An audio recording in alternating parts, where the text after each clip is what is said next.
আল্লাহ তাআলা বলেন, আইনামা তাকুনু ইউদরিকুমুল মাউত ওয়ালাউ কুনতুম ফি বুরুজিম মুশাইয়াদা। কোথায় তুমি মরণ থেকে পালাবা?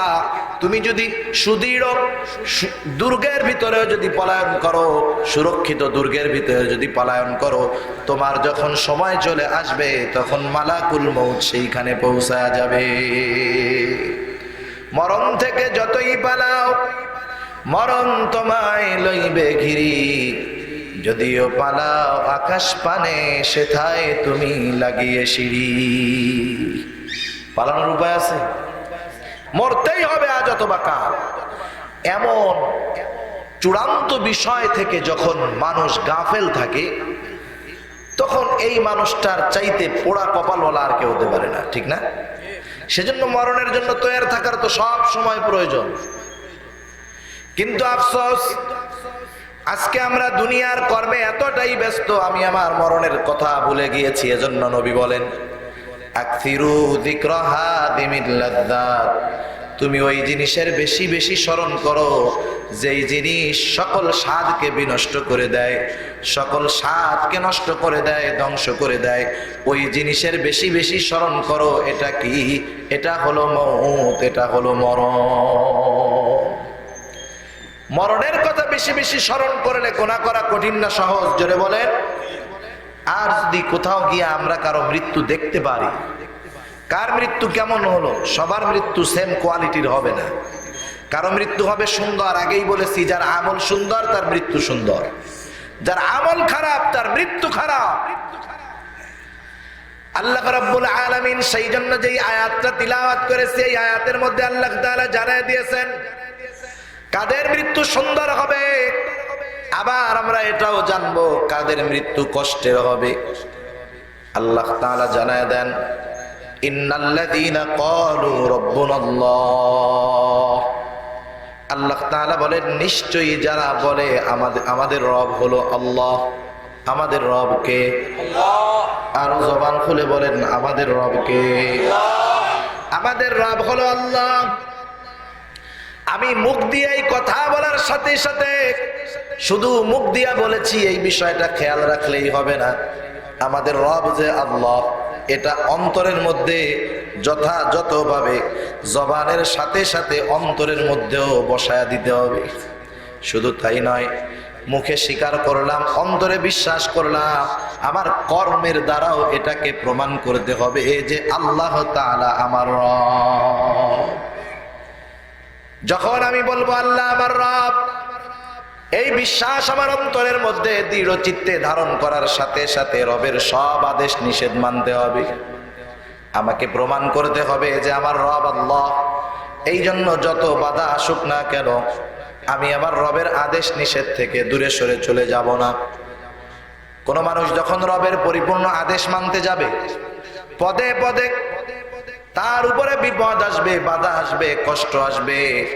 কারণ দ্বীনের উপরে, ইসলামের উপরে পরিপূর্ণভাবে যারাই চলতে চায় তাদের পারিবারিক ভাবেও বিপদ আসে, রাজনৈতিক ভাবেও বিপদ আসে, সামাজিক ভাবেও বিপদ আসতে পারে। আসে না? ইন্নাকা হামিদুম মাজিদ। মুহাম্মদ ने आकर कुफर को मिटाया,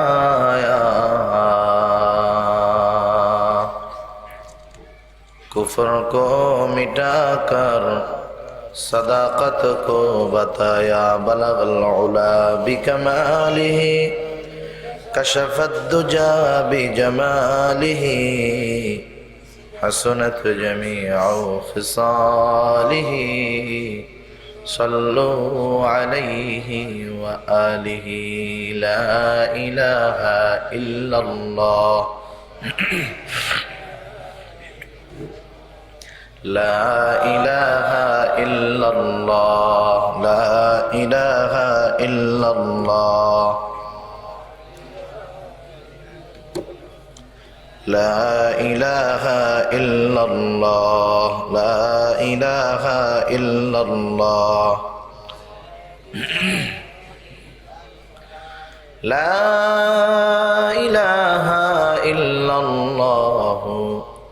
মুহাম্মাদুর রাসূলুল্লাহ সাল্লাল্লাহু আলাইহি ওয়াসাল্লাম। আলহামদুলিল্লাহ, ঐতিহ্যবাহী সিলেট জেলার অন্তর্গত বিয়ানীবাজার থানাধীন খাসিরবন্দ কিয়াছাড়া বাইতুল মামুর জামে মসজিদের উদ্যোগে আয়োজিত সপ্তম বার্ষিক ওয়াজ মাহফিলের সম্মানিত শ্রদ্ধেয় সভাপতি মণ্ডলী, আমন্ত্রিত প্রধান অতিথি, বিশেষ অতিথি সহ সম্মানিত শ্রদ্ধেয় উলামায়ে কেরাম, সামনে উপস্থিত মুরব্বিয়ানে কেরাম, সমবয়সী যুবক বন্ধু, স্নেহের ছোট ভাই এবং পর্দার অন্তরালে অবস্থানরতা সম্মানিতা শ্রদ্ধা মা ও বোন, দয়াময় আল্লাহ রব্বুল আলামিনের দরবারে অগণিত শুকর যে মহান মালিক আমাদের হায়াতে বরকত দিয়ে সুস্থ রেখে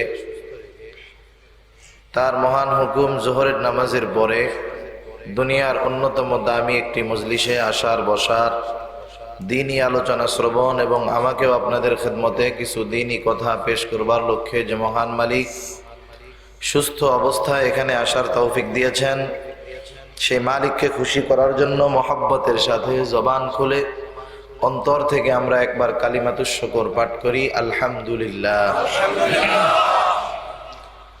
অগণিত দুরুদ ও সালাম সৈয়দুল আম্বিয়া, আশরাফুল আম্বিয়া, খাতামুল আম্বিয়া, বিশ্ব নবী, শেষ নবী, শ্রেষ্ঠ নবী মুহাম্মাদুর রাসূলুল্লাহ সাল্লাল্লাহু আলাইহি ওয়াসাল্লামের প্রতি আল্লাহ সুবহানাহু ওয়া তাআলার বড় দয়া, বড় ইহসান, বড় মায়া, যে হাজারো হাজারো মানুষের মধ্য থেকে যাচাই বাছাই করে আল্লাহ তাআলা এরকম একটি দামি মজলিসে আসার বসার সুযোগ করে দিলেন। এটা আল্লাহর পক্ষ থেকে আমাদের জন্য একটা নেয়ামত। অনেক মানুষ মনে করে অনেক মাহফিল হয়, সবগুলোর মধ্যে না গিয়ে কিছু মাহফিলের মধ্যে গেলাম। দ্বীনি মজলিসগুলোর মধ্যে যত বেশি আসা হবে, বসা হবে, তত লাভ, ঠিক কিনা বলেন?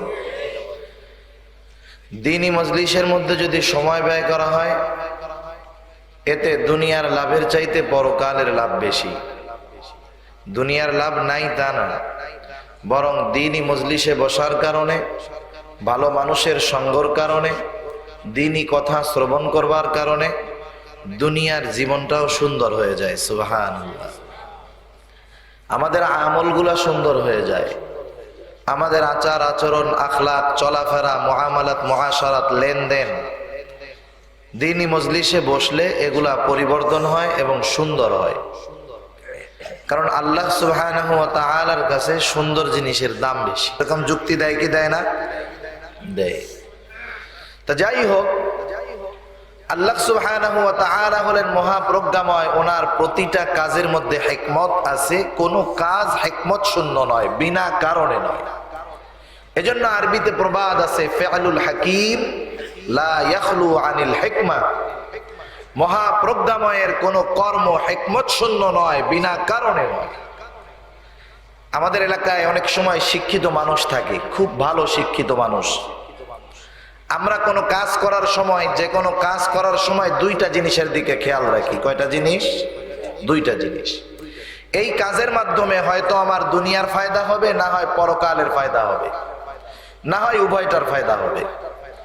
এই তিন বিষয়ের বাইরে যখন কেউ কোনো কাজ করবে খুব গুরুত্ব সহকারে, যার মধ্যে দুনিয়ার ফায়দাও নাই, আখেরাতের ফায়দাও নাই। কোন জ্ঞানী মানুষ, শিক্ষিত মানুষ যদি এমন কোনো কাজ করে যেই কাজের মধ্যে দুনিয়া আখেরাত কোনোটারই ফায়দা নাই, এই লোকটাকে আমরা তিরস্কার করে বলবো, এই মিয়া, তোমার মতো একজন জ্ঞানী মানুষ সময় ব্যয় করে, অর্থ ব্যয় করে, জ্ঞান ব্যয় করে এমন কাজটা করছো যেই কাজে দুনিয়ারও লাভ নাই, আখেরাতেরও নেই, ঠিক কিনা বলে? আমরা তারে বোকা বলবো যে তোমার মতো লোক শিক্ষা গ্রহণ করে জ্ঞানী হয়ে কোনো লাভ হয়নি, তুমি তোমার জ্ঞানের অপচয় করছো, অপব্যবহার করছো। দেখেন, দুনিয়ার সামান্য মানুষ যদি তার জ্ঞান অনুসারে কাজ না করে, আমরা তাকে তিরস্কার করি, ঠিক কিনা বলেন? আল্লাহ বলেন মহাপ্রজ্ঞাময়, মানুষ বানাইলেন আল্লাহ তাআলা, আবার মানুষকে দিলেন আশরাফুল মাখলুকাত, সৃষ্টির শ্রেষ্ঠ উপাধি করলেন আল্লাহ তাআলা, সৃষ্টির শ্রেষ্ঠ জীব হিসাবে উপাধি দিলেন। অথচ এই মানুষ অন্যান্য অনেক সৃষ্টির চাইতে অনেক অনেক দুর্বল। আল্লাহ তাআলা এমন একটা জাতিকে কেন বানাইলেন, কোন উদ্দেশ্যে বানাইলেন? আল্লাহ সুবহানাহু ওয়া তাআলা আমাদের মনের এই প্রশ্নগুলোর উত্তর আল্লাহ প্রথমেই দিয়া বলেন, আফা হাসিবতুম আন্নামা খালাকনাকুম আবাসাও ওয়া আন্নাকুম ইলাইনা লা তুরজাউন।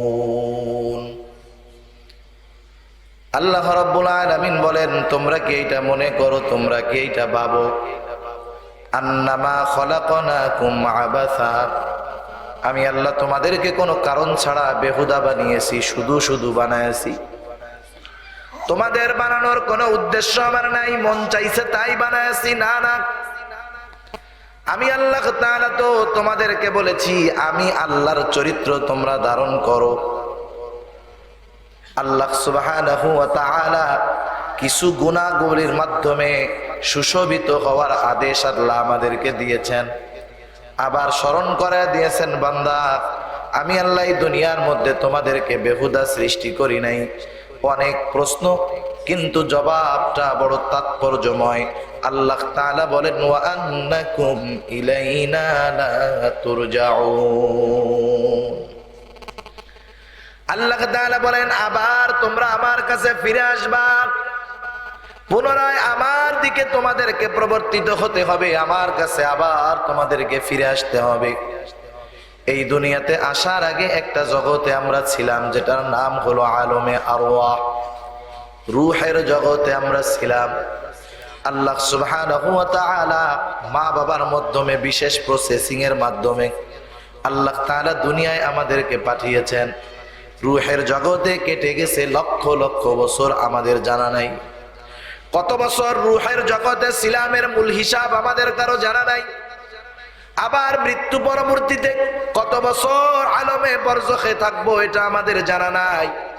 সর্বশেষ যখন আমাদের শেষ ঠিকানা জান্নাত, পাপীরা যখন জাহান্নামে যাবে, ওইটার শুরু আছে, কোনো শেষ নাই, সেটা হবে অনন্তকাল। মধ্যবর্তী সময় এই দুনিয়ার 40 বছর, 50 বছর, 60 বছরের জিন্দেগি, সবচাইতে কম সময় মানুষ অবস্থান করে দুনিয়ার মধ্যে, কিন্তু সবচাইতে গুরুত্বপূর্ণ সময় হলো এই দুনিয়ার 40, 50, 60 বছরের হায়াত, ঠিক না? কারণ এই কয় বছরের আমলের উপরে নির্ভর করতেছে কার চিরন্তন কাল, কার অনন্তকাল কেমন হবে, ঠিক কিনা বলেন? সেজন্য আল্লাহ তাআলা বলেন, বান্দা এটা মনে করো না দুনিয়ার মধ্যে আমি আল্লাহ তোমাদেরকে পাঠাইলাম এটাই মনে হয় শেষ, না না। তোমরা এটা ভেবো না মারা যাবা, কবর দেওয়া হবে, মাটির সাথে পচে গলে মিশে যাবা, এটা মনে করো না। নাস্তিকরা তো তোমাদের কানের মধ্যে এই কথা প্রচার করে, দুনিয়াটা মস্ত বড়, খাও দাও ফুর্তি করো।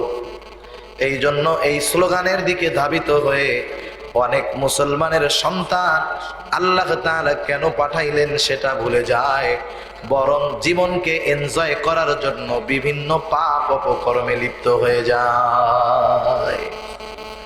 কিন্তু আল্লাহ বলেন, না না, মাটির সাথে পচে গলে মিশে যাবা না। আমি আল্লাহ তাআলা তোমাদেরকে পুনরায় জীবিত করব।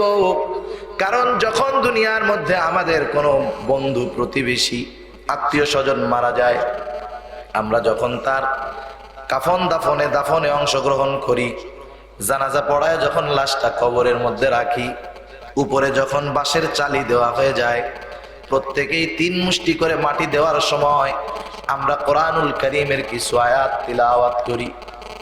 আমরা মনে করি এটা মনে হয় মরা মানুষের জন্য পড়া দিলাম, দোয়া হলো, সওয়াব হয়ে গেল, না না।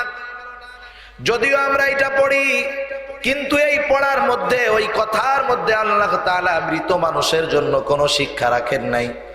ওই কথাগুলার মধ্যে, ওই আয়াতগুলার মধ্যে শিক্ষা রয়েছে যেই মানুষগুলা দুনিয়ায় বেঁচে আছে, শিক্ষা মূলত আমাদের জন্য। কিন্তু আমরা মনে করি এটা মনে হয় মরা মানুষটা মাটি দেওয়ার দোয়া পড়লে ওর কোন মনে হয় কোনো লাভ আছে। মরা মানুষের কোনো লাভ নাই, কিন্তু এই কথার মধ্যে আমাদের শিক্ষার অনেক কিছু আছে। আমরা যখন প্রথম মুষ্টি মাটি দেই, বলি মিনহা খলাকনাকুম, আল্লাহ তাআলা বলতেছেন মিনহা খলাকনাকুম, আল্লাহ তাআলা বলেন আমি তোমাদেরকে মাটির থেকে সৃষ্টি করেছি, কারণ মানুষ সৃষ্টির মূল উপাদান হলো মাটি। আল্লাহ তাআলা মা বাবার মাধ্যমে যদিও দুনিয়ায় আমাদেরকে বিভিন্ন পদ্ধতিতে পাঠিয়েছেন, কিন্তু সব কিছুর মূল উপাদান হলো মাটি। আল্লাহ তাআলা বলেন আমি তোমাদেরকে মাটি থেকে সৃষ্টি করেছি, ওয়া ফিহা নুঈদুকুম, আবার মাটিতে ফিরায় আনা হবে। মানুষ মারা যায়, আমরা দাফন করি, কবর দেই, মাটিতে শোয়া দেই। মাটির মধ্যে যখন দাফন করা হয়, কারো লাশ 3 দিন 4 দিন পরে ফুলে যায়, ফেটে যায়, পোকায় ধরে যায়। অথচ দুনিয়ার মধ্যে এই দেহের কত যত্ন নেই, তেল লাগাই, সাবান লাগাই। মারা যাওয়ার পরে যখন কবরে রাখা হয়, দেহটা ফুলে যায়, ফেটে যায়, পোকা ধরে যায়। 2-4 বছর পরে একেবারে হাড্ডিগুলা পর্যন্ত মাটির সাথে মিশে যায়, বোঝা যায় না এই জায়গায় কোনো মানুষকে দাফন করা হয়েছিল কিনা। গুটি কয়েক হাড্ডি অবশিষ্ট থাকে, তার চামড়া, গোস্ত, চোখ, কান, এই সৌন্দর্যের বস্তুগুলা একেবারে মাটির সাথে মিশে যায়। আল্লাহ তাআলা জানায় দেন, ও আমার গোলাম, মাটির সাথে মিশে গেল তাতে কি, এতে তুমি বিনাশ হয়ে যাও নাই, ধ্বংস হয়ে যাও নাই। ওয়া মিনহা নুখরিজুকুম তারাতান উখরা, আমি আল্লাহ আবার তোমাদেরকে এই মাটির মধ্য থেকেই বের করব। সুবহানাল্লাহ। একটা জিনিস বলেন তো, প্রথম বানানো সহজ নাকি বানানোর পরে ভাঙ্গা চুরে আবার বানানো সহজ? দ্বিতীয়বার বানানো সহজ, প্রথমবার বানানো কঠিন। যেই আল্লাহ প্রথমবার আমাদেরকে বিনা স্ট্রাকচারে, বিনা সূত্রে আল্লাহ তাআলা বানাইলেন, সেই আল্লাহ মৃত্যুর পরে মাটির সাথে পচে গলে মিশে যাওয়ার পরে আবার আমাদেরকে বানাইতে পারবেন কি পারবেন না? সেজন্য আল্লাহ জানায় দেন, ও আমার গোলামেরা, তোমরা চিন্তা করো কি, তোমাদের প্রতিটা মানুষ তো এমন কিছু কাল অতিবাহিত করেছো যেই মানুষগুলার দুনিয়ার মধ্যে কোনো অস্তিত্ব ছিল না, উল্লেখ করার মতো তোমাদের কিছু ছিল না। আল্লাহ তাআলা বলেন, হাল আতা আলাল ইনসানি হিনুম মিনাদ দাহরি লাম ইয়াকুন শাইআন মাযকুরা, প্রতিটা মানুষই তো আমরা এমন কিছু কাল অতিবাহিত করেছি, সুদীর্ঘ কাল অতিবাহিত করেছি, উল্লেখ করার কিছুই ছিল না আমাদের। আজকে যেই বংশ পরিচয়, আজকে যেই গর্ব, আজকে যেই সম্পদ, আজকে যেই মহাব্বত, আজকে যেই পরিবার, যেই লোকটার 60 বছর 62 বছর আগে অস্তিত্ব ছিল কোনো তার। আজকে বাবা যেই 3 বছরের সন্তানটার জন্য পাগল, 4 বছর আগে ওই সন্তানের কোনো অস্তিত্ব ছিল? কিছুই ছিল না। তাহলে আল্লাহ তাআলা অস্তিত্ববিহীন অবস্থা থেকে আমাদেরকে অস্তিত্ব দান করলেন। সেই আল্লাহর ধ্বংস করার পর, মৃত্যুর পর পুনরায় পুনরুজ্জীবিত করা, এটা কঠিন নয়, বরং প্রথমবারের চাইতে সহজ। এজন্য আল্লাহ তাআলা বলেন, নবী আপনি বলে দেন, কুল বালা ওয়া রাব্বি লাতুবআসুন্না সুম্মা লাতুনাব্বাউন্না বিমা আমিলতুম ওয়া যালিকা আলাল্লাহি ইয়াসীর। আল্লাহ তাআলা বলেন, নবী আপনি বলেন, কুল বালা ওয়া রাব্বি লাতুবআসুন, অবশ্যই আল্লাহ তাআলা তোমাদেরকে পুনরায় পুনরুত্থিত করবেন, পুনরুজ্জীবিত করবেন। শুধু তাই নয়, লাতুবআসুন্না সুম্মা লাতুনাব্বাউন্না বিমা আমিলতুম, এই যে 40 বছর 50 বছর 60 বছরের জিন্দেগি কি আমল করেছো, কি করেছো, এগুলার ব্যাপারেও তোমাদেরকে সংবাদ দেওয়া হবে। মনে করতেছো এটা কঠিন? আল্লাহ বলেন না, ওয়া যালিকা আলাল্লাহি ইয়াসীর। সুবহানাল্লাহ বলেন, এটা আল্লাহর জন্য অতীব সহজ, কোনো কঠিন নয়, সহজ ব্যাপার। সেজন্য আমাদেরকে দুনিয়া থেকে যেতে হবে, আবার আল্লাহর সামনে দাঁড়াতে হবে, এই চিন্তাটা মাথার মধ্যে রাখার দরকার। সেজন্য আল্লাহ বলেন, বান্দা এটা মনে করো না দুনিয়া তোমার শেষ, পুনরায় আমার কাছে তুমি ফিরে আসবা। কিন্তু এই মধ্যের 60-70 বছর তুমি কি করবা? আল্লাহ বলেন, ওয়ামা খালাকতুল জিন্না ওয়াল ইনসা ইল্লা লিয়াবুদুন। আল্লাহ তাআলা বলেন, আমি মানুষ এবং জিনকে সৃষ্টি করেছি আমি আল্লাহর দাসত্ব করার জন্য, আমি আল্লাহর ইবাদত করার জন্য, আমি আল্লাহর গোলামি করার জন্য আমি আল্লাহ সৃষ্টি করেছি। তাহলে দুনিয়ার মধ্যে আমাদের বংশীয় পরিচয়ে পার্থক্য থাকতে পারে, বিভিন্নতা থাকতে পারে।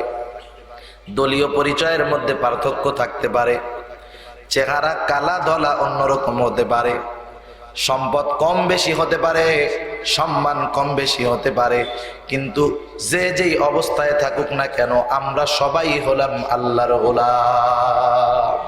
গোলাম কার? জোরে বলেন, কার গোলাম? আল্লাহর গোলাম আমরা সবাই। কোটি টাকার মালিকের প্রতি আল্লাহর যেই আদেশ, আমার প্রতিও সেই আদেশ। আমিও আল্লাহর গোলাম, সেও আল্লাহর গোলাম। সেই জন্য দুনিয়ার মধ্যে কেউ যদি আল্লাহর গোলামি করে তার দাম কমে যায় না। মানুষ যদি মানুষের গোলাম হয় দাম কমে যায়, কিন্তু মানুষ যদি আল্লাহর গোলাম হয়ে যায় দুনিয়ার মধ্যে আল্লাহ তাআলা তার দাম বাড়ায় দেয়। দুনিয়ার মধ্যেও সব জায়গার গোলাম সব রকম না। যেমন আপনাদের বড় বাজার, বিয়ানী বাজার, বাজার ঝাড়ুদার লোক আছে নাকি? ঝাড়ুদার লোক আছে, মালির কাজ করে, কেউ বা সুইপারের কাজ করে, কেউ বা আরো নিম্ন শ্রেণীর পেশায় নিয়োজিত, জুতা সেলাই করে, মুচি স্বাভাবিক মনে করে। কর্ম ছোট করে দেখতেছি না, আমি বোঝানোর জন্য বলতেছি। স্বাভাবিক অনেক সময় মানুষ তার সম্পদ উপার্জনের উপরে নির্ভর করে তার কর্মের পরিচয় প্রদান করে না, সম্মানের উপরে নির্ভর করে তার কর্মের পরিচয় প্রদান করে। কেউ যদি মনে করে যার আয় বেশি তার পেশাটা সম্মানিত, এটা না। একজন মসজিদের ইমাম সাহেব মাস শেষে তার বেতন টিউশনি হাদিয়া দিয়া নাহলে 20,000 টাকাই হবে। আমাদের ঢাকা শহরে একজন জুতা সেলাই করা মুচি, সেও মাসে 50,000 ইনকাম করতে পারে। বলেন তো, বেতন কম পাওয়ার কারণে ইমাম সাহেবের যেই মান, যেই সম্মান, যেই ইজ্জত, বেতন কম পাওয়ার কারণে মুসির চাইতে কম হয়ে যাবে নাকি? যাবে না। বরং অপরিচিত পরিবেশে যখন ওই মুসি যাবে, ওকে যদি জিজ্ঞাসা করে তোমার পরিচয় কি, কি পেশা, ও চিন্তা করবে এখানে তো আমার কেউ চিনে না। এই জায়গায় শুধু শুধু আমি মুসি বলার দরকার কি? এই জায়গায় আমি বলি যে আমার জুতার একটা শোরুম আছে। কথা বুঝেন নাই? ওই জায়গায় সে তার আসল পরিচয় প্রদান করতে লজ্জা পাবে, যদিও মাস শেষে ওই পেশার মাধ্যমে সে 50,000 টাকা উপার্জন করে। লজ্জা পাবে কেন? পেশাটা একটু নরমাল, ঠিক না? আর ইমাম সাহেব যদি 5,000 টাকাও পায়, 6 মাসও যদি বেতন বাকি থাকে, ওনারে যদি সিলেট শহরে যাওয়ার পরে কেউ যদি জিজ্ঞাসা করে যে আপনি কি করেন, উনি কি লজ্জায় বলবে যে না না আমি কিছু করি না? উনি এটা বলবে? উনি বলবে না না আমি এক মসজিদের খেদমতে আছি। সুবহানাল্লাহ। সেজন্য সম্মানের সম্পর্ক টাকা পয়সার সাথে নয়। সেজন্য সব ক্ষেত্রে সব পেশার মানুষের পাওয়ারও সমান নয়। একজন ঝাড়ুদার, বিয়ানীবাজার শহরের ঝাড়ুদার, একজন ঝাড়ুদার, আর আপনাদের মাননীয় এমপি মহোদয়ের বাসায় ঝাড়ু দেয় ঝাড়ুদার। যদিও দুইজনই ঝাড়ুদার, বলেন তো দুই ঝাড়ুদারের মধ্যে পাওয়ার কি সমান নাকি? সমান নয়। আপনার থানার ওসি যদি এমপি সাহেবের বাসার ঝাড়ুদারকে থ্রেট দেয়, ওই ঝাড়ুদার তখন গর্বের সাথে তার পরিচয় প্রদান করে বলবে বেটা আমারে কি চিনো, আমি কি? আমি হলাম ঝাড়ুদার। বলবে তুমি ঝাড়ুদার, তাতে কি? বলবে কোন জায়গার ঝাড়ুদার জানো? এমপি সাহেবের বাসার ঝাড়ুদার। প্রতিদিন সকাল বিকাল এমপি সাহেবের সাথে আমার কথা হয়, আর এমপি সাহেব আসলে তোমরা পেছনে পেছনে ঘুরে বেড়ানো লাগে। এবার ওসি সাহেব বলবে না, এ ঝাড়ুদারে কিছু বলা যাবে না, ঠিক কিনা বলেন? পেশা এক, কিন্তু ঝাড়ুদার কার? এই জন্য ভয় আছে, ঠিক না? আমরা গোলাম আল্লাহর, মানুষেরও গোলাম, আল্লাহরও গোলাম। যদিও দুই গোলাম পদ এক, কিন্তু দুই গোলামের পাওয়ার কিন্তু সমান নয়। সমান নাকি? দুই গোলামের পাওয়ার কিন্তু সমান নয়। যেই ব্যক্তি আল্লাহর গোলাম সে তো আরশে আজিমের মালিকের গোলাম, আর যে আরশে আজিমের মালিকের গোলাম তার সম্মান আল্লাহ তাআলা দিনকে দিন বাড়ায় বই কি কমায় না। আর যখন কোন মানুষ আল্লাহর খাঁটি গোলাম হয়ে যায়, আল্লাহ রাব্বুল আলামিন জানায় দেয়, ও আমার গোলাম তুমি যথাযথভাবে আমি আল্লাহর গোলামি করার কারণে একটা সময় তোমার সাথে আমি আমার সম্পর্কটাকে আর একটু উন্নত করে ফেলি। ও আমার গোলাম, তখন তোমাকে আমি আর আমার গোলাম রাখি না, তখন তোমাকে আমি আল্লাহ আমার বন্ধু বানায় নে। তখন মানুষ হয়ে যায় আল্লাহর বন্ধু, আল্লাহর ওলি হয়ে যায়। আল্লাহ তাআলা বলেন, আলা ইন্না আউলিয়া আল্লাহি লা খাউফুন আলাইহিম ওয়ালা হুম ইয়াহজানুন। আল্লাহ তাআলা বলেন, জেনে রাখো, ইন্না আউলিয়া আল্লাহ, নিশ্চয়ই যারা আল্লাহর ওলি, আল্লাহর গোলাম, কারণ আল্লাহর গোলামি করতে করতে আল্লাহর ওলি হয়ে যায়। আল্লাহ তাআলা বলেন, যারা আল্লাহর ওলি, যারা আল্লাহর বন্ধু, লা খাউফুন আলাইহিম ওয়ালা হুম ইয়াহজানুন, তাদের ভয়ও নাই, চিন্তাও নাই। সুবহানাল্লাহ বলেন। এখন আমরা যদি আল্লাহর গোলাম হই, আল্লাহর গোলামি করি, আমাদের ভয় চিন্তা আছে? মুফাসসিরিনে কেরাম বলেন, এই ভয় এবং চিন্তা দুনিয়ায়ও নাই, আখিরাতেও নাই। আল্লাহ সুবহানাহু ওয়া তাআলা সেই গোলামি করার জন্য আমাদেরকে সৃষ্টি করেছেন। আল্লাহ তাআলা কত সুন্দর আমাদেরকে জানায় দেন, ও আমার গোলামেরা, আমি তোমাদেরকে সৃষ্টি করেছি আমার দাসত্ব করার জন্য, ইবাদত করার জন্য।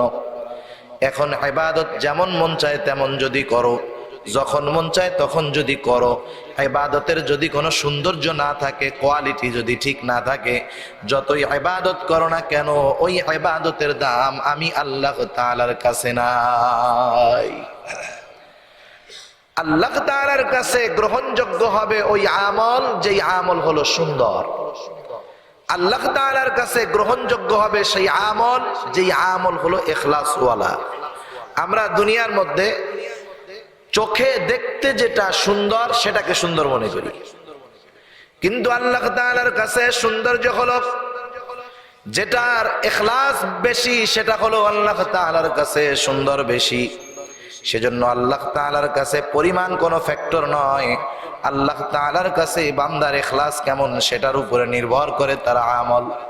এজন্য নবী বলেন, আখলিস দীনাকা ইয়াকফিকাল আমালুল কলিল, তোমার ঈমান খাঁটি করো, তোমার ইখলাস পরিশুদ্ধ করো, অল্প আমল নাজাতের জন্য যথেষ্ট হয়ে যাবে। তাহলে আমল হতে হবে সুন্দর। আল্লাহ তাআলা ওই কথাই বলেন, বান্দা, ইবাদত করার জন্য সৃষ্টি করেছি, ভুরি ভুরি ইবাদত করবা, দান করবা, সদকা করবা, নামাজ পড়বা, রোজা রাখবা, হজ করবা, যাকাত দিবা, কিন্তু তোমার ইখলাস নাই, সেই আমলের দাম আল্লাহর কাছে নাই। এজন্য আল্লাহ তাআলা এক জায়গায় বলেন, আমি হায়াত এবং মউতকে সৃষ্টি করেছি তোমাদের পরীক্ষা করার জন্য।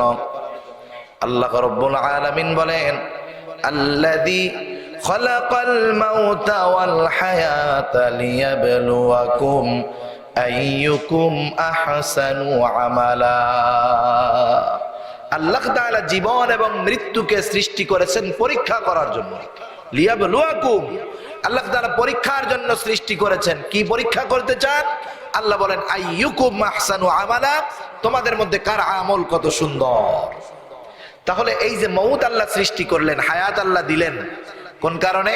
আমল সুন্দর করার জন্য। কোন কারণে বলেন? আমল সুন্দর করার জন্য। শুধু আমলের দাম আল্লাহর কাছে নাই, আল্লাহর কাছে ইখলাসের সৌন্দর্যে মণ্ডিত আমলের দাম বেশি। কারণ কিয়ামতের ময়দানে অনেক মানুষ, তাদের আমল আল্লাহর সামনে পেশ করা হবে। সব আমল আল্লাহ তাআলার কাছে গ্রহণযোগ্য হবে না। আল্লাহ তাআলার কাছে তো গ্রহণযোগ্য হবে ওই আমল, যেই আমল ইখলাসওয়ালা, সুন্দর। আল্লাহ তাআলা বলেন, ওয়াকাদিমনা, প্রতিটা আমল আল্লাহ সুন্দর করে দিবে। একজন মানুষ মাঝে মধ্যে যখন জেলখানার মধ্যে ফাঁসি হয় না, নামাজি ফাঁসি, নামাজিরও তো ফাঁসি হয়, অনেক সময় হতে পারে। এখন রাত 12টার সময় ফাঁসি হবে। একজন মুমিন সে জানতে পারছে 12টায় ফাঁসি হবে। ফাঁসির আগে তাকে 2 রাকাত নামাজ পড়ার সুযোগ দেওয়া হলো। আপনার গোটা জিন্দেগির সব নামাজের চাইতে ওই 2 রাকাত নামাজ তার সুন্দর বেশি হবে, ঠিক কিনা বলেন? একাগ্রতার সাথে আল্লাহর কাছে সে চাইবে, কারণ সে জানে এই নামাজটা আমার জিন্দেগির শেষ নামাজ। এই চিন্তাটা যখন আমাদের মধ্যে আসবে, প্রত্যেকটা সময় যখন চিন্তা আসবে মওত তো হবেই হবে, কিন্তু নামাজ পড়লাম, ভালো কাজ করলাম, এখান থেকে বাড়ি ফিরতে পারবো কিনা, এর কোনো গ্যারান্টি ওয়ারেন্টি আছে নাকি? এই চিন্তাধারা যখন আসবে, আমার আমল সুন্দর হবে। গুনার কাজ করার সময় যখন আমার এই চিন্তা আসবে যে আমার এই গুনাহটার পরে হয়তো আমার মৃত্যু হতে পারে, বলা তো যায় না, কারণ দুনিয়ার মধ্যে আসার একটা ধারাবাহিকতা আল্লাহ তাআলা রাখছেন, কিন্তু দুনিয়া থেকে যাওয়ার কোনো ধারাবাহিকতা নাই। বড় ভাই প্রথমে দুনিয়ায় আসলো, কিন্তু মারা যায় সবচাইতে ছোটটা। মৃত্যু তো আল্লাহ তাআলা এমন ভাবে নির্ধারণ করে রাখছে, প্রতিটা মানুষের জন্য মৃত্যুর নির্ধারিত সময় আছে, কিন্তু সময়টাকে আল্লাহ জানান নাই।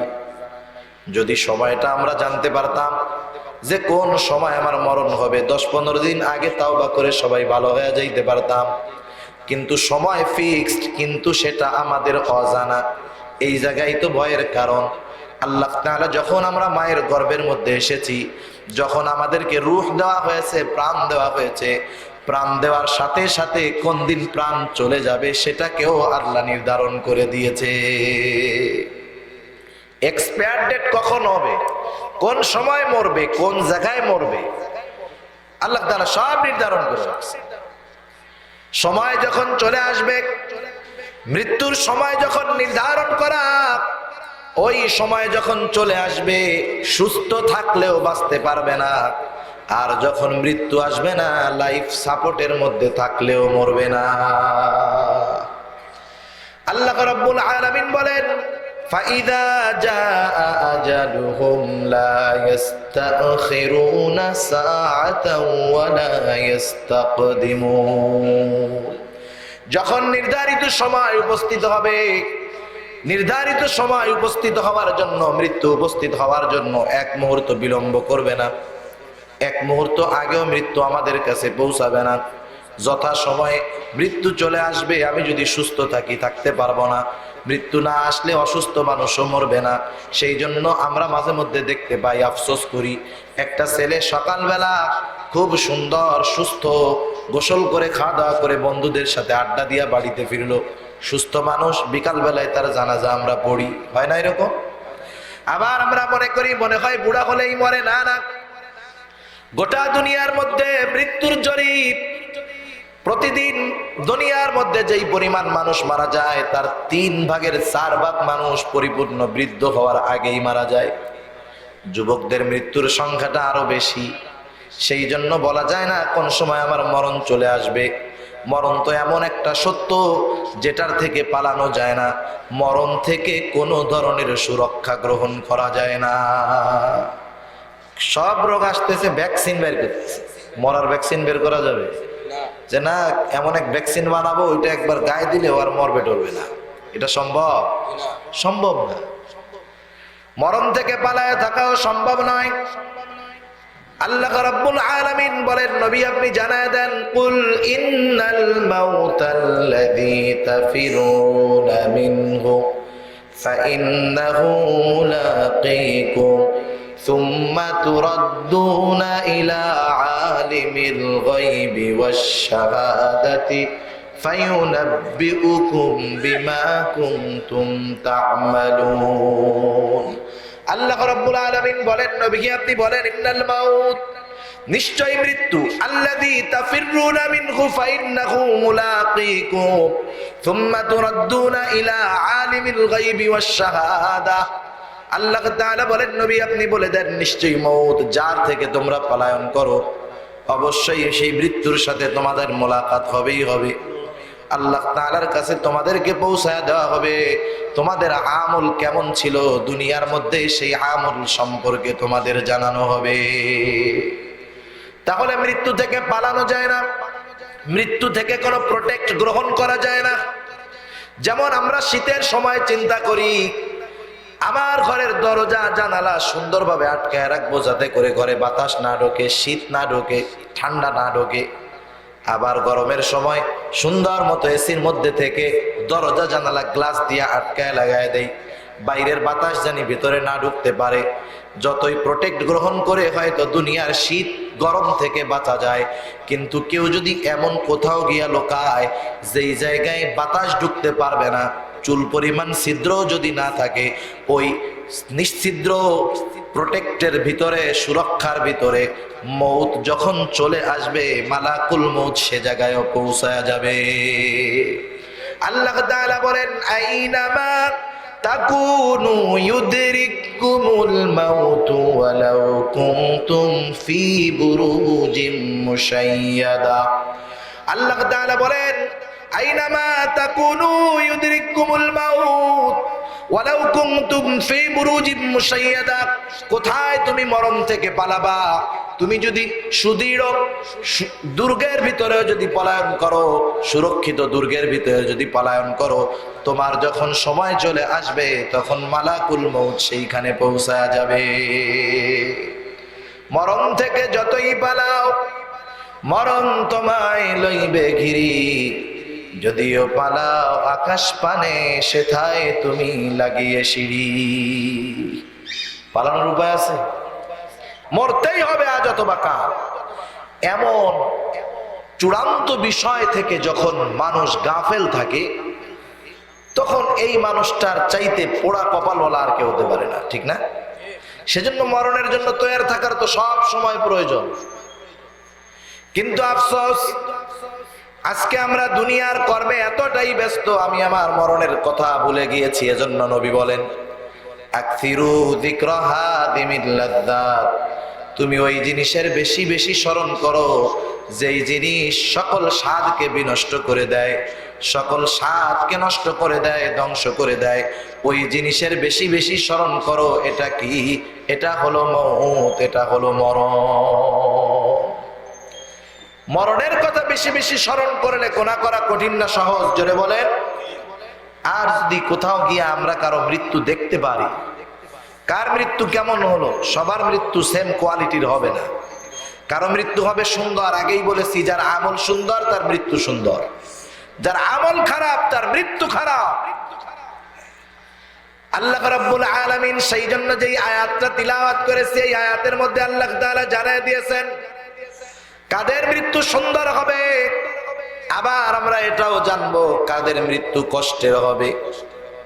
আল্লাহ তাআলা জানায় দেন, ইন্নাল্লাযীনা ক্বালু রাব্বুনাল্লাহ, আল্লাহ তাআলা বলেন নিশ্চয়ই যারা বলে আমাদের রব হলো আল্লাহ। আমাদের রব কে? আল্লাহ। আর জবান খুলে বলেন আমাদের রব কে? আল্লাহ। আমাদের রব হলো আল্লাহ। আমি মুখ দিয়ে এই কথা বলার সাথে সাথে শুধু মুখ দিয়া বলেছি এই বিষয়টা খেয়াল রাখলেই হবে না। আমাদের রব যে আল্লাহ, এটা অন্তরের মধ্যে যথাযথভাবে জবানের সাথে সাথে অন্তরের মধ্যেও বসায়া দিতে হবে। শুধু তাই নয়, মুখে স্বীকার করলাম, অন্তরে বিশ্বাস করলাম, আমার কর্মের দ্বারাও এটাকে প্রমাণ করতে হবে যে আল্লাহ তাআলা আমার রব। যখন আমি বলবো আল্লাহ আমার রব, এই বিশ্বাস আমার অন্তরের মধ্যে দৃঢ় চিত্তে ধারণ করার সাথে সাথে রবের সব আদেশ নিষেধ মানতে হবে। আমাকে প্রমাণ করতে হবে যে আমার রব আল্লাহ। এই জন্য যত বাধা আসুক না কেন, আমি আমার রবের আদেশ নিষেধ থেকে দূরে সরে চলে যাব না। কোন মানুষ যখন রবের পরিপূর্ণ আদেশ মানতে যাবে, পদে পদে তার উপরে বিপদ আসবে, বাধা আসবে, কষ্ট আসবে। কারণ দ্বীনের উপরে, ইসলামের উপরে পরিপূর্ণভাবে যারাই চলতে চায় তাদের পারিবারিক ভাবেও বিপদ আসে, রাজনৈতিক ভাবেও বিপদ আসে, সামাজিক ভাবেও বিপদ আসতে পারে। আসে না? এক পরিবারে সবগুলা বদ্দিন, একজন দিনদার। ওই দিনদার লোকটা জানে যে ওই বদ্দিন পরিবারে দ্বীনের উপরে টিকে থাকা তার জন্য কত কষ্টের, ঠিক কিনা বলে? একা দিনদার পরিবারের সবাই বদ্দিনী, ওই পরিবারে টিকে থাকা কষ্টের। ভাই বোনদের কথা শুনতে হয়, আত্মীয় স্বজনের কথা শুনতে হয়। ভাইয়েরা বলে তুই কি জঙ্গি হয়ে গেলি নাকি, এই বয়সে দাঁড়িয়ে রাখছিস, বুড়া হয়ে গেলি, চাচা হয়ে গেলি। কত রকমের কথা, কত রকমের বাধা আসে কি আসে না বলে? সামাজিক ভাবে কত বাধা, কত বিপদ আসে। সমাজের মধ্যে সবাই একদিকে, আপনি যদি আর একদিকে চলেন আপনার অনেক বাধা আসবে। সমাজে সবাই একসাথে গুনাহ করতেছে, আপনি যদি গুনাহটা না করেন আপনার উপরে চাপ আসবে, ঠিক না? এরকম সামাজিক ভাবে অনেক গুনাহ আমরা করি। যেই মানুষগুলা ওই সামাজিক গুনার সাথে যুক্ত না হয় তাদেরকে আমরা খারাপ মনে করি।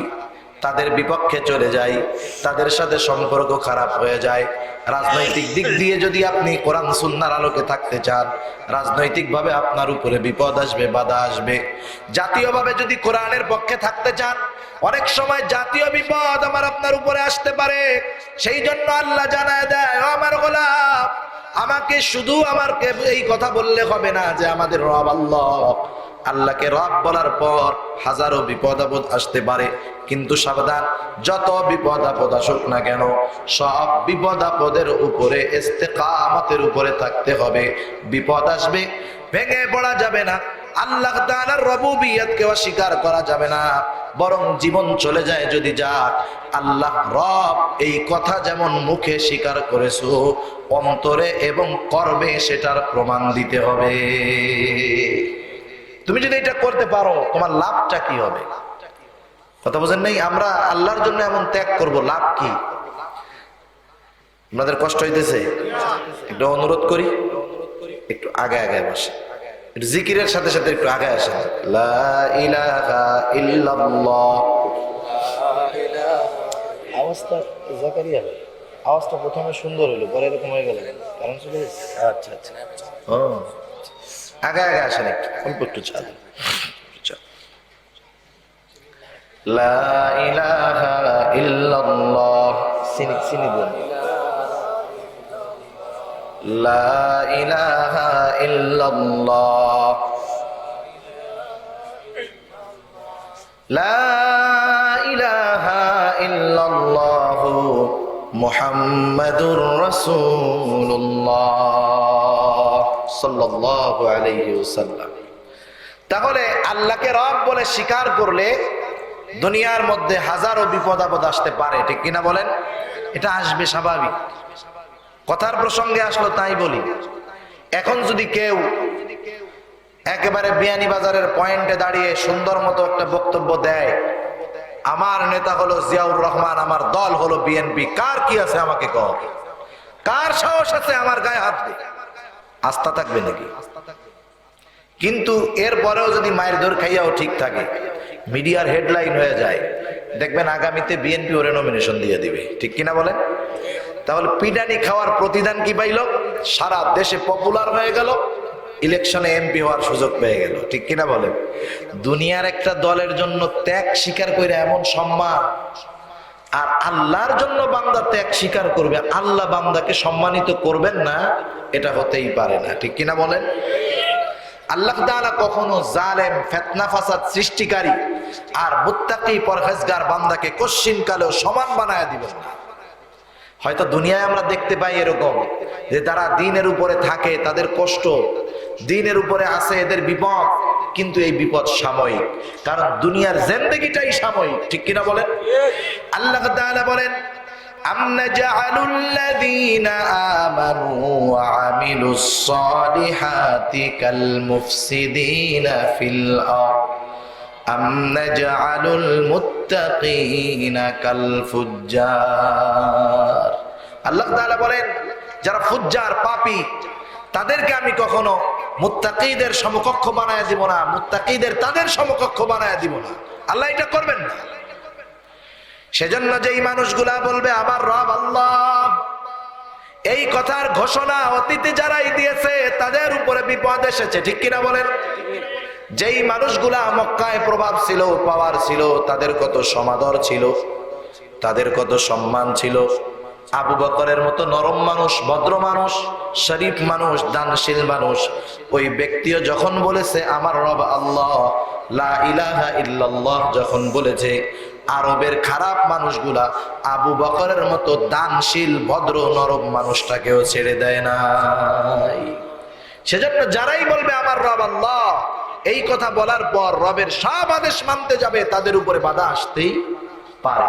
কিন্তু আল্লাহ জানায় দেন, বান্দা কষ্ট করে তুমি সেই কষ্ট করবা, সবর করবা, সেই বাধা বিপত্তি উপেক্ষা করে দ্বীনের উপরে থাকবা, তোমার জন্য আমি আল্লাহর কোনো প্রতিদান নাই। প্রথম প্রতিদান কি শুনে নাও।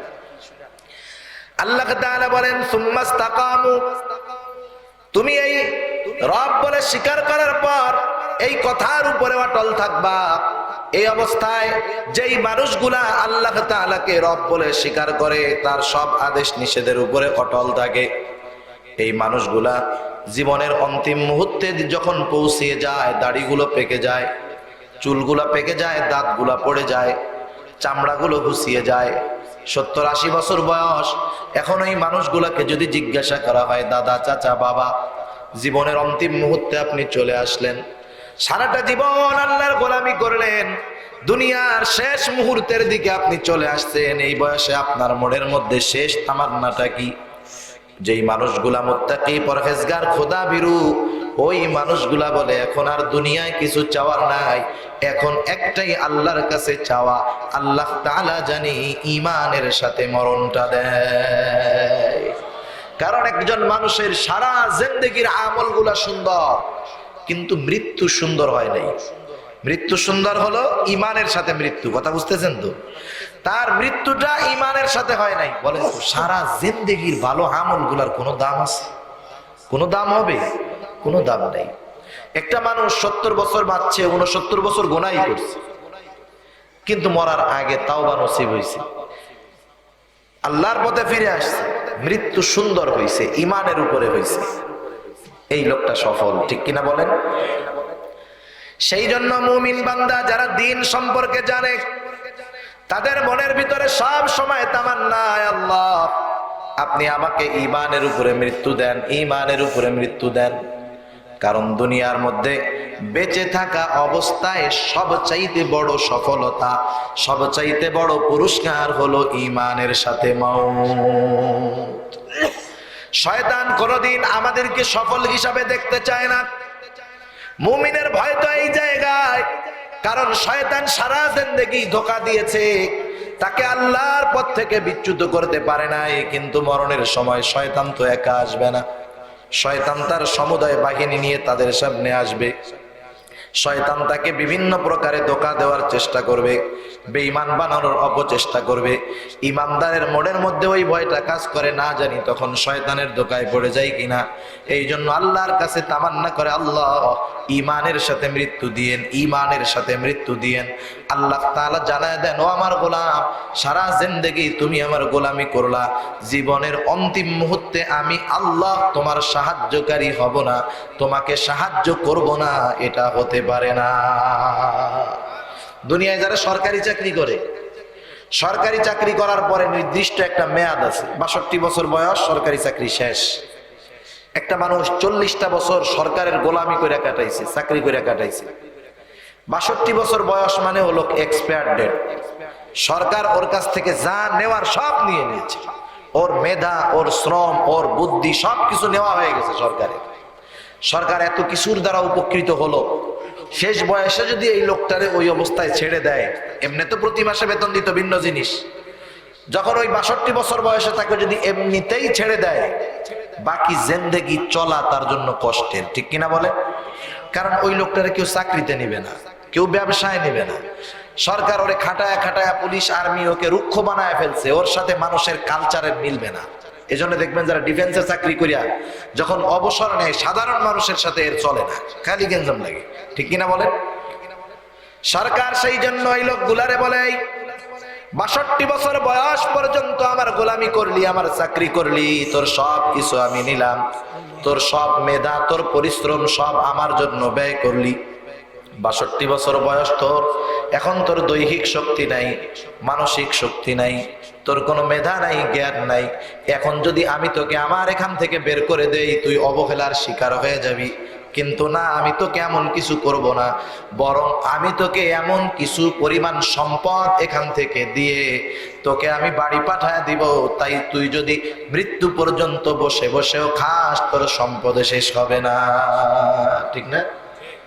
বেতন পাইতে 30,000, চাকরি শেষ করে নগদ পাইছে 1 কোটি টাকা।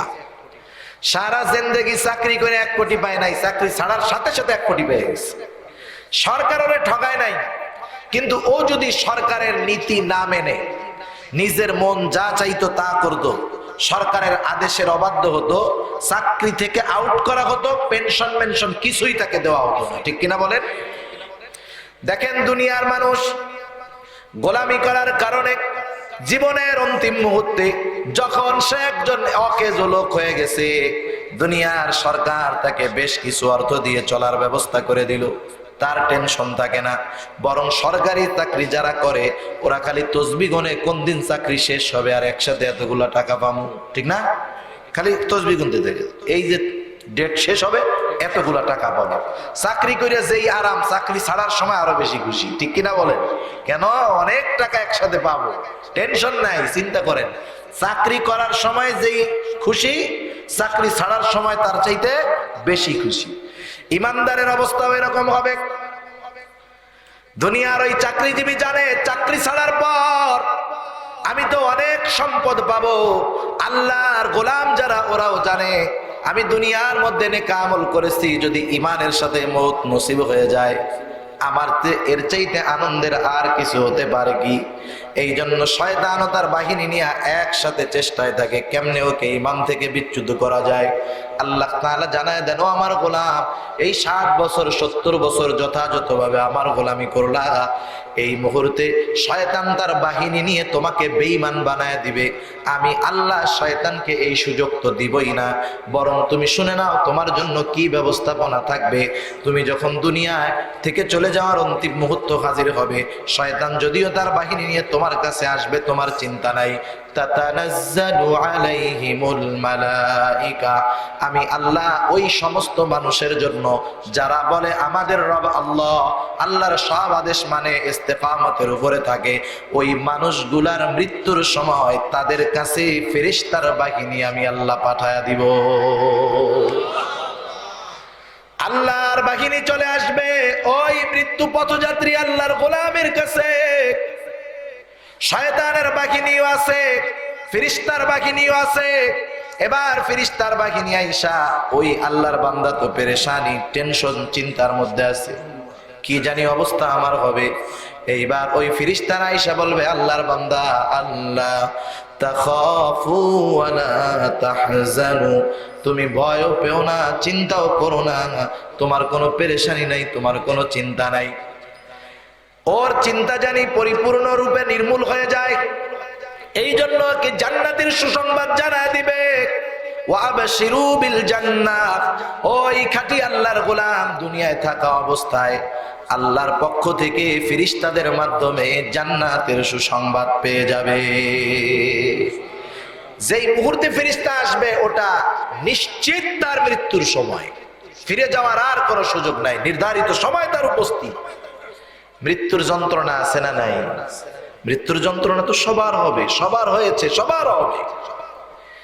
একই ব্যথা দুইজনের হয়, একজন টের পায় আর একজন টের পায় না, হয় না এরকম? একজন টের পায় না কারণ কি?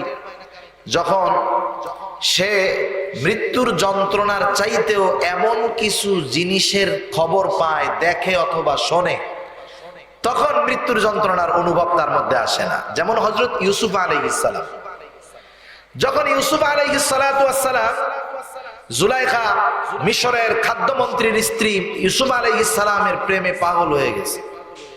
ইউসুফ আলাইহিস সালাম যদিও নবী, তখন তো কেউ জানে না উনি নবী, তখন উনি একজন গোলাম, ঘরের চাকরের মতো। চাকরের প্রেমে মনিব পাগল হয়ে গেছে, তাও মনিবকে মিশরের খাদ্যমন্ত্রীর স্ত্রী। যখন মিশরের মধ্যে ছড়ায় গেছে যে ঘটনায় ইউসুফ আর জুলাইখার কথা, উচ্চ বংশের মহিলারা সি সি শুরু করছে, হায় রে, মিশরের খাদ্যমন্ত্রীর স্ত্রী আমাকে ইজ্জত শেষ করে দিচ্ছে। সম্মানিত মানুষ, সে একজন গোলামের প্রেমে হাবুডুবু খাইছে, তো ইজ্জত শেষ।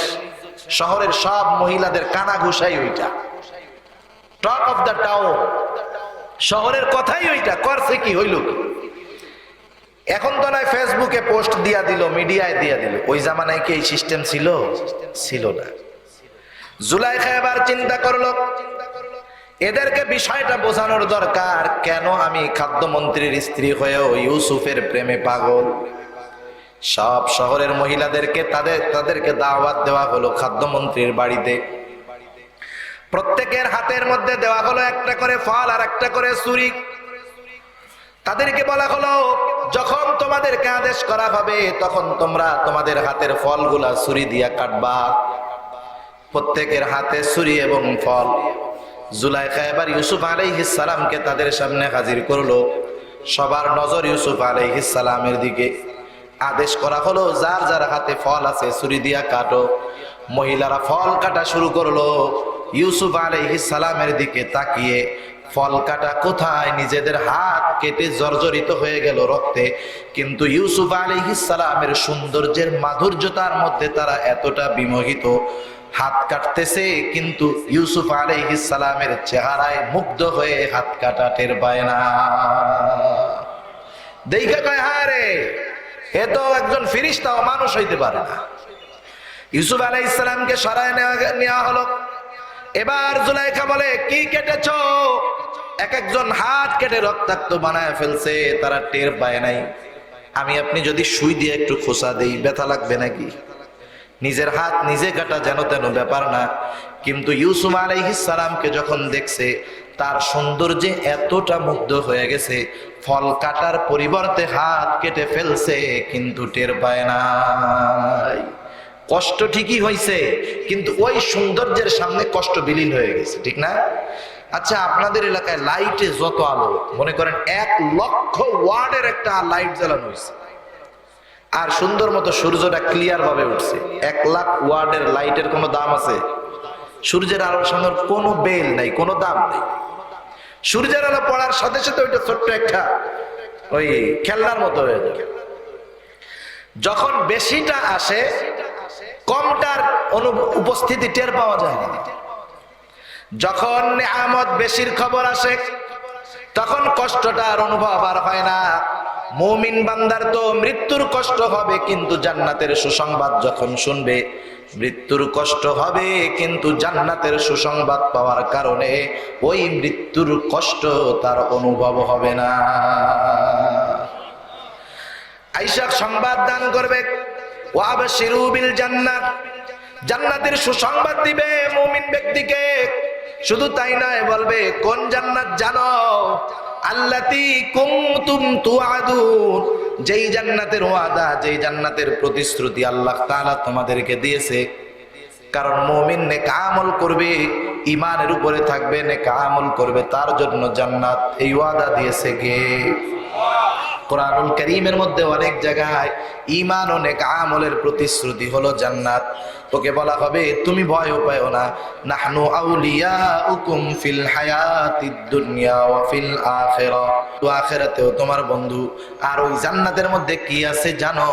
ওয়ালাকুম ফিহা মা তাশতাহি আনফুসুকুম ওয়ালাকুম ফিহা মা তাদউন। সোজা কথায় জান্নাতে আছে কি? মন যা চায় সব আছে। সুবহানাল্লাহ। দুনিয়ায় যা মন চায় তাও আছে, জান্নাতে যায় যা মন চাবে তাও আছে। দুনিয়ায় কত কিছু আমাদের মন চায়, কিন্তু দুনিয়ায় মন চাইলেই কি পাওয়া যায় নাকি? পাওয়া যায়? সেলুনের দোকানগুলাই গুলো দেখবেন, 60 বছরের মুরব্বীও যুবক থাকতে যায়। সুন্দর মতো যাইয়া সেলুনওয়ালারে কি কয়, ওই এমন ভাবে কলপ মারবি জানি বয়সটা টের না পাওয়া যায়। ঠিক কিনা বলেন? কত সুন্দর ভাবে কলপ মারে, বুড়া হইতে চায় না। দুনিয়ায় সবাই চায় যে আমার যৌবনটা দীর্ঘস্থায়ী হোক, কিন্তু বয়সের সাথে সাথে সময়ের আবর্তনে যৌবন থাকে। যত শক্তিশালী হোক, বৃদ্ধ হতেই হয়। দুনিয়ায় কেউ বুড়া হইতে চায় না। আর আল্লাহ বলে, জান্নাতে ঢুকবা, যুবক হবা, জিন্দেগিতে বুড়া হবা না। সুবহানাল্লাহ। দুনিয়ার মধ্যে কেউ চায় না যে আমার রোগ হোক, কেউ চায় না আমার কষ্ট হোক, কেউ চায় না অশান্তি হোক। দুনিয়ায় মন চায়, কিন্তু দুনিয়ায় সুস্থ থাকা যায় না। প্রত্যেকেই কোনো না কোনো রোগে আক্রান্ত থাকেই, কিন্তু জান্নাত, ওখানে কোনো রোগই নাই। সুবহানাল্লাহ। কত কিছু মন চায় দুনিয়ায়, সব জান্নাতে। জান্নাতে শুধু সালাম আর সালাম, শান্তি আর শান্তি। সুবহানাল্লাহ। দুনিয়ায় সুখ আছে, শান্তির অভাব। এই যে লাইট, গাড়ি, বাড়ি, প্লেন, মোবাইল, এগুলো সুখের আসবাব, শান্তির আসবাব না। শান্তি অন্য জিনিস, জান্নাতে আছে শান্তি। সুবহানাল্লাহ বলে। এখন তো মুমিন ব্যক্তি, তার অবস্থা তো এইরকম। সর্বশেষ একটা হাদিস আপনাদের খেদমতে পেশ করে আলোচনা শেষ করব। রাসূলুল্লাহ সাল্লাল্লাহু আলাইহি ওয়াসাল্লাম জানায় দিয়েছেন কার মৃত্যুটা কেমন হবে। যার আমল সুন্দর, তার মৃত্যু তো সুন্দর হবে, তার খবর সুন্দর হবে। তার হাসর সুন্দর হবে, হিসাব নিকাশ সহজ হবে, পুলসিরাত পার হওয়া সহজ হবে, জান্নাতে যাওয়া সহজ হবে। কিন্তু যেই মানুষগুলা বদকার, মৃত্যুর সময় তার অবস্থা কি হবে, নেককারের অবস্থা কি হবে? রাসূলুল্লাহ সাল্লাল্লাহু আলাইহি ওয়াসাল্লাম বলেন, যখন কারো মৃত্যুর সময় নির্ধারিত হয়ে যায়, মুসনাদে আহমদের লম্বা হাদিস, আসমান হতে যদি লোকটা নেককার হয়, সুদর্শন একদল মৃত্যুর ফেরেশতা সুসজ্জিত হয়ে হাতের মধ্যে নরম সুঘ্রাণময় কাপড় নিয়ে ওই ব্যক্তির কাছে উপস্থিত হয়ে যায়। ওই রহমতের ফেরেশতাও আছে, মৃত্যুর ফেরেশতারাও হাজির। ওই সময় যখন তাকে জান্নাতের সুসংবাদ দেওয়া হয়, এইবার ওই লোকটা তো জান্নাতের সুসংবাদ পাওয়ার পরে জান্নাতের আশায় বিভোর। এই মুহূর্তে মৃত্যুর ফেরেশতারা ওই নেককার বান্দার কাছে আইসা বলে, ও আল্লাহর পছন্দের বান্দার রূহ, ও আল্লাহর খাঁটি গোলামের রূহ, আল্লাহর রহমতের দিকে ধাবিত হও। এই কথাটা যখন বলে, মুমিন ব্যক্তির রূহ কারো ঘামের মাধ্যমে, কারো গালের শ্বাসের মাধ্যমে, নাকের শ্বাসের মাধ্যমে আস্তে করে ওই রূহটা ফেরেশতাদের, ওই মৃত্যুর ফেরেশতাদের ওই নরম সুঘ্রাণময় কাপড়ের মধ্যে চলে যায়। নবীজি বলেন, যখন কেউ পাত্র থেকে গ্লাসে পানি ঢালে, আস্তে আস্তে কত সুন্দরভাবে ঢালে, ঠিক না? এই বোতল পানি যখন ঢালবে, কেউ কি এরকম ঢালবে? ধৈর্য এরকম দিবে নাকি? এরকম দিবে? দিবে না। এভাবে ধরবে, সুন্দরভাবে দিয়া দেখেন, এইভাবে আস্তে আস্তে দিবে, যাতে করে কি না হয়, পানিটা পড়া না যায়, যাতে করে গ্লাসের বাইরে পানি না যায়, আদরের সাথে ঢালবে, ঠিক না? নবীজি বলেন, ওই রকম সুন্দরভাবে মুমিন ব্যক্তির রূপ ফেরেশতাদের ওই কাপড়ের মধ্যে চলে যায়। এবার ওই সুঘ্রাণময় কাপড়টারে পেঁচাইয়া আসমানের দিকে রওনা হয়ে যায়। প্রতিটা আসমানের দরজা আছে, দরজার মধ্যে প্রহরী হিসাবে ফেরেশতারা আছে। ফেরেশতারা জিজ্ঞাসা করে, এইটা কার রূহ? এবার ওইরা বলে, এটা হলো দুনিয়ার অমকের ছেলে, অমকের রূহ। ফেরেশতারা বলে, হ্যাঁ হ্যাঁ, লোকটা দুনিয়ায় বড় ভালো ছিল, তার জন্য আসমানের দরজা খোলার অনুমতি আছে। আসমানের দরজা খুলে দেওয়া হয়, এক এক করে 7টি আসমানের দরজা তার জন্য খুলে যায়। আল্লাহর পক্ষ থেকে ঘোষণা হয়, যাও আমার এই বান্দার নামটা ইল্লিনের মধ্যে অন্তর্ভুক্ত করে দাও। এবার তার প্রশ্নের জবাব, সওয়াল জবাব শুরু হবে। 3টা প্রশ্নের জবাব সবাইকে দিতে হবে। দুনিয়ার পরীক্ষার প্রশ্নের জবাব মুখস্থ করলে দেওয়া যায়, ভালো মতো লেখাপড়া করলে দেওয়া যায়, কিন্তু কবরের প্রশ্নের জবাব শুধু মুখে বলার সাথে সম্পৃক্ত নয়। যার আমল যেমন হবে, কবরের প্রশ্নের জবাবটাও তার তেমন হবে। ওগুলো আমলের সাথে নির্ভর করতেছে। এজন্য বলে, আইয়ুকুম আহসানু আমালা, পরীক্ষা করার জন্য কার আমল কত সুন্দর। যারা আমল সুন্দর, পরীক্ষায় প্রশ্নের জবাব তার সহজ, ঠিক কিনা বলেন? প্রশ্ন করবে, মার রব্বুক, তোমার রবকে। সারা জীবন রবের বিরোধিতা করছে, জবাব দিতে পারবে? পারবে না। কিন্তু নেককার বান্দা তো সারা জীবন রবের গোলামি করছে। যেই মনিবের গোলামি করছে, সেই মনিবকে চিনতে তার দেরি হবে না, সাথে সাথে বলবে, আমার রব আল্লাহ। দ্বিতীয় প্রশ্ন করা হবে, তোমার দিন কি, কোন পদ্ধতিতে তুমি জীবন ব্যবস্থা পরিচালিত করেছো। লোকটা তো সারা জিন্দেগি ইসলামের উপরে নিজেকে চালিয়েছে। ইসলাম শুধু নিজের জন্য নয়, ইসলাম ব্যক্তিগত জীবনে আছে, পারিবারিক জীবনে আছে, সামাজিক জীবনে আছে, রাজনৈতিক জীবনে আছে, অর্থনৈতিক জীবনে আছে। ইসলাম তো পূর্ণাঙ্গ জীবন ব্যবস্থা। একটা মানুষ দুনিয়ায় আসার আগ থেকে নিয়ে মরা পর্যন্ত গোটা জিন্দেগি ইসলামের নির্দেশনা আছে না নাই? প্রত্যেকটা পদে পদে মানুষ কিভাবে চলবে, ইসলাম সে আমাদেরকে জানায় দিয়েছে। এখন যেই লোকটা পরিপূর্ণ ইসলামের মধ্যে ছিল, কিছু ছিল কিছু ছিল না এমনটা না। কারণ অনেক মানুষ আছে ব্যক্তিগত জীবনে ইসলাম আছে, পারিবারিক জীবনে ইসলাম নাই, আছে না? নিজের দাড়ি আছে, লম্বা জামা আছে, 5 ওয়াক্ত নামাজ পড়ে, তাহাজ্জুদ পড়ে, কিন্তু মেয়েটা সপ্তাহে 2-3 দিন বিয়ানি বাজার বেপরদায় মার্কেট করতে যায়, আছে না এরকম লোক? বহুত আছে, সব জায়গায় আছে। ছেলেটা নামাজ পড়ে না, দুনিয়ার যত গুনার কাজ করে বেড়ায়, এমন লোক আছে না নাই? স্বামী একেবারে খাঁটি আল্লাহর ওলি, স্ত্রীর অবস্থা ঠিক তার বিপরীত, আছে না নাই? লোকটা হয়তো ব্যক্তিগত জীবনে ইসলাম আনতে পেরেছে, পারিবারিক জীবনে পারে নাই, কিন্তু যার পারিবারিক জীবন, রাজনৈতিক জীবন, সামাজিক জীবন সব জায়গায় ইসলাম থাকবে, ওই লোকটা জবাব দিবে আমার দিন হলো ইসলাম। কারণ ইসলামই একমাত্র পূর্ণাঙ্গ জীবন ব্যবস্থা, এছাড়া দুনিয়ার অন্য কোনো জীবন ব্যবস্থা পূর্ণাঙ্গ নয়। তৃতীয় প্রশ্ন, তোমার নবীকে অথবা নবীজিকে দেখায় বলা হবে মা হাদার রাজুলুল্লাযী বুইসা ফীকুম, এই লোকটাকে যাকে তোমাদের কাছে প্রেরণ করা হয়েছিল। যদি সে সুন্নাহর উপরে চলে থাকে, নবীর আদর্শ অনুযায়ী চলে থাকে, নবীর মোহাব্বত অন্তরের মধ্যে রেখে থাকে, ও বলবে ইনি তো আমাদের নবী মুহাম্মাদুর রাসূলুল্লাহ। প্রশ্নের জবাব দিল পাস না ফেল? পাস হয়ে গেল। আল্লাহর পক্ষ থেকে ঘোষণা আসবে সাদাকা আবদি সাদাকা আবদি ফাফরিশুহু মিনাল জান্নাহ ওয়ালবিসুহু মিনাল জান্নাহ ওয়াফতাহু লাহু বাবান ইলাল জান্নাহ। আল্লাহর পক্ষ থেকে ঘোষণা আসবে যাও তার জন্য জান্নাত থেকে বিছানা বিছায় দাও, তার কবরে তাকে জান্নাতি পোশাক এনে পরায় দাও, তার কবরের সাথে জান্নাতের দরজা খুলে দাও। এই লোকটার কবরটা হয়ে যাবে একটা জান্নাতের বাগান, কবরটা হবে সুন্দর, ঠিক কিনা? কেন? দুনিয়ায় তার আমল সুন্দর। এই লোকটা জান্নাতের মধ্যে ঘুমাইতে থাকবে, ফেরেশতারা বলবেন উমকানাউমিল আরুস, ঘুমাতে থাকো যেমন করে নতুন দোলা ঘুমায়। নবীজি বলেন তার কবরকে এত দূর পর্যন্ত বিস্তৃত করে দেওয়া হবে যত দূর পর্যন্ত তার দৃষ্টি সীমা যায়। যদিও আমরা দেখতে পারি না, কারণ কি? মৃত্যু পরবর্তী সময়টাকে বলা হয় আলমে বরজখ। কবরে রাখুক, পুড়ায়া দিক, সমুদ্রে ফালায়া দিক, যে অবস্থায় হোক না কেন, মূল জগৎটা আলমে বরজখ। কবরে হোক আর যেখানেই রাখুক, যার নির্ধারিত শাস্তি আছে ওই অবস্থায় তার শাস্তি হবে। মানুষ যখন মারা যায় আমরা কি বলি? মানুষ ইন্তেকাল করছে। ইন্তেকাল বলে না? ইন্তেকাল হলো স্থানান্তরিত হওয়া, এক জায়গা থেকে আর এক জায়গায় যাওয়া। আমরা দুনিয়ার মধ্যে কিছুদিন ছিলাম, এখান থেকে আলমে বরজখে আমরা গেছি। আলমে বরজখটা আল্লাহ তাআলা আমাদের চক্ষুর অন্তরালে রাখছেন।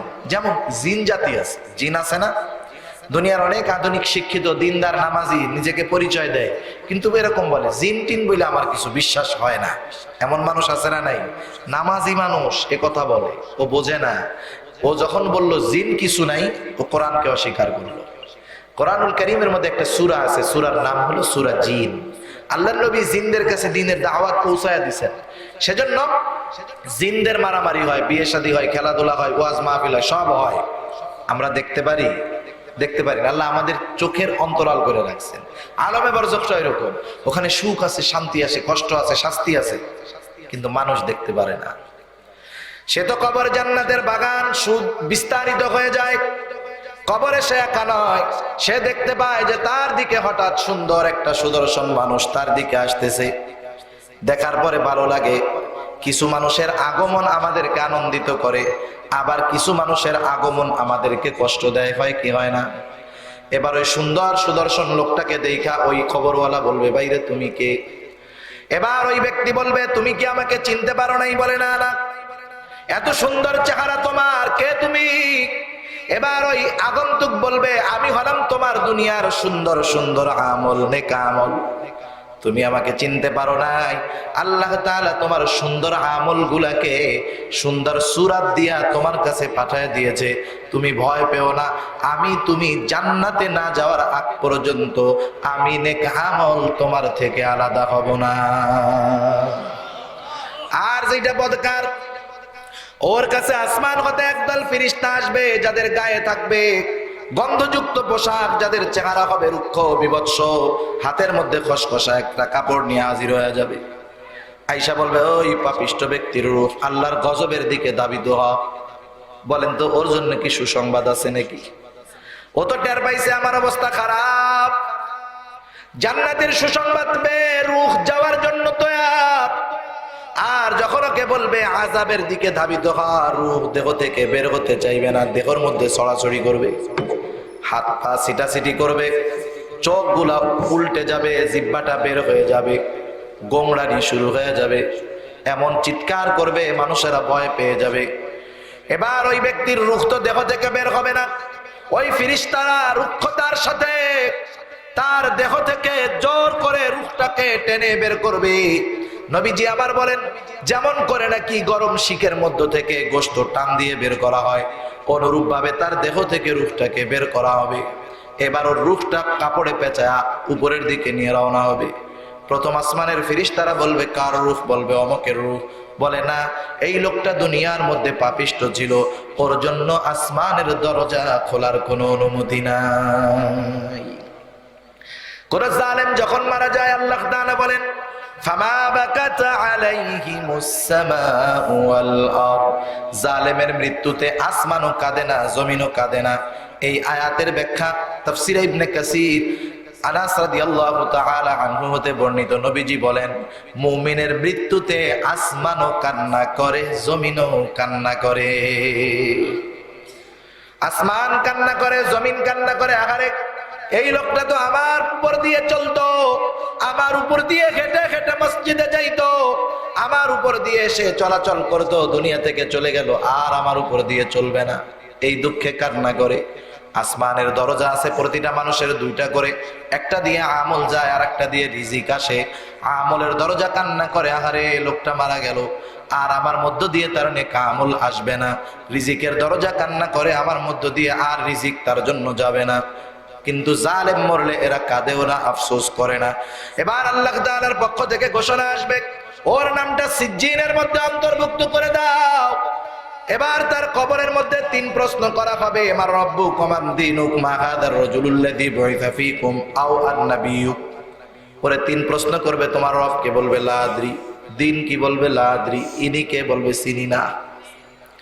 আল্লাহর পক্ষ থেকে ঘোষণা আসবে, কাযাবা আবদি কাযাবা আবদি ফাফরিশুহু মিনান নার ওয়ালবিসুহু মিনান নার ওয়াফতাহু লাহু বাবান ইলান নার। জাহান্নাম থেকে আগুনের পোশাক এনে একে পরায় দাও, জাহান্নাম থেকে আগুনের বিছানা এনে তার কবরে বিছায় দাও, এবং তার কবরের মধ্যে জাহান্নামের সাথে একটা দরজা খুলে দাও। নবীজি বলেন তার কবরকে এত সংকীর্ণ করে দেওয়া হবে, 2 পাশের মাটি এমন ভাবে চাপ দিবে, এক পাজরের হাড় অপর পাজরে ঢুকে যাবে। এত কষ্ট সে দেখতে পাবে। একজন কুৎসিত লোক তার দিকে আসতেছে, তার আগমন তার জন্য আরো বেশি কষ্টের কারণ হবে। সে বলবে তুমি কে? বলবে তুমি কি আমাকে চিনতে পারো নাই? আমি তোমার দুনিয়ার খারাপ কর্ম, বদ আমল, আল্লাহ তাআলা তোমার বদ আমল গুলাকে বদসুরাত দিয়া তোমার কাছে আমাকে পাঠায়া দিয়েছে। তুমি যতই আমাকে ঘৃণা করো না কেন, তুমি জাহান্নামে যাওয়ার আগ পর্যন্ত আমি বদ আমল তোমার থেকে আলাদা হব না।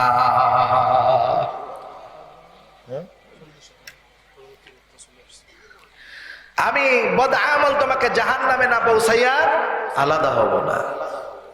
এখন বলেন, মরণ তো সবার হবে, কবরে যাইতে হবে। সবার কবর কি সমান হবে? কারো কবর হবে জান্নাতের বাগান, কারো কবর হবে জাহান্নামের একটা গর্ত, কারো কবর হবে সুন্দর, কারো কবর হবে কষ্টের জায়গা। আমরা সবাই চাই না যে আমাদের কবর সুন্দর হোক। তাহলে বেশি বেশি মরণের কথা স্মরণ করার দরকার, আমল গুলাকে সুন্দর করার দরকার। এই